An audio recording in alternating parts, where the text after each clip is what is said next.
Hi guys, so in class today we worked on place value through the thousandths and how the place value changes.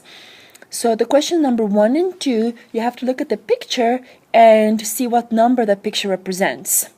So I'm going to look through this number 1 with you and then explain a little bit for the number 2. So for number 1, you think 2/10 because there's two long ones. Those are the 2/10, and 3/100. There's three little squares. Those are represent hundredths. And now for the thousands place, they have kind of magnified it, and we count how many parts are shaded. It looks like there's 6 parts shaded, so that's why the 6 is at the thousands place. So you're going to follow the same thinking for number 2. First, you're going to count how many tenths, how many long rows here are all shaded. Okay, that's going to be your tenths number. Then for hundreds, you're going to count how many little squares are shaded. And then finally for thousands, you're going to look at that part here and see how many are shaded. Okay, number 3, 4/10 is 10 times as much as. So you are now looking for a smaller number. Some kind of a number times 10 equals 4/10. So that number over here is the smaller one. So you need to think, what is smaller? What is one place value jump smaller from tenths? You're jumping to the right. What is right from the tenths? Okay? And then for number 4, it is the opposite now.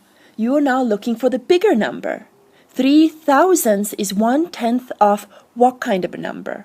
What number is 10 times larger than 3 thousandths? Okay. Now from questions 5 to 12, you got to be really careful because it's kind of tricky how they worded it here. You have to use the place value patterns to complete the table. The decimal given to you is 1/10. Okay. 10 times as much as 1/10 would be what number? So you would do 10 times 1/10 is 1. Okay. Same thing for number 6 here. 10 times as much as 9/100. 10 times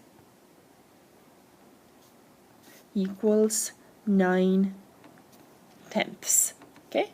Now for this 1/10 of a number, you're essentially dividing by 10. You're getting 10 times smaller.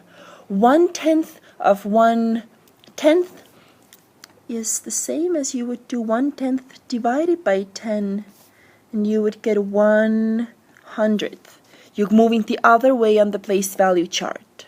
Same thing for number 6. 1/10 of 9/100th would be 9/100th divided by 10, and that is 9 thousandths because you're moving smaller. You're figuring out 1/10 of that number. So follow the same patterns for the rest of them. Okay, let's see what we have on the next. Actually, I think there's some problem solving. Okay. The diameter of a dime is 705 thousandths of an inch. Complete the table by recording the diameter of a dime. Okay, so we need to figure out here, how would you write this number? 705 thousandths. Okay, so it would be, and that's where you would write it, 0 and 705 thousandths. Okay. The last digit is 5. That's why we say 5,000. 705 thousandths. What is the value of 5 in a diameter of $0.50? So you have to look at the $0.50 and find that value over there. Okay. You can write it in numbers or you can write it in words. And which coins have a diameter with a 5 in the hundredths place? So remember, hundredths place is, if, for example, if I have a number this 2 here would be in the hundredths place. So you need to look at all those numbers and figure out which one has a 5 in the hundredths place. Okay? Let's turn to the next page. Okay. Number 1, what is the relationship between 3 and 3/10? Okay, so eliminate the ones that don't work. First of all, think which one is bigger. Which one of those would make sense? Okay, and the same for number 2. What is the value of 6 in the thickness of the penny? Okay, you have to write it. They're given in words. So remember, from the last page, I showed you where the what the place values are, so I'll do that example again. Let's say I have, this would be my number here. This 1 here would be tenths, this 2 would be hundredths, and this 5 would be thousandths. So you need to figure out what is this 6 there in the middle. Okay, and the rest of them are just reviews from our previous lessons. 3 and 4 you can do in your head, and the same with number 5, which expression matches the words 3 times the sum of 8 and 4. The sum, what does it mean, the sum? You have to add in order to find the sum. Okay.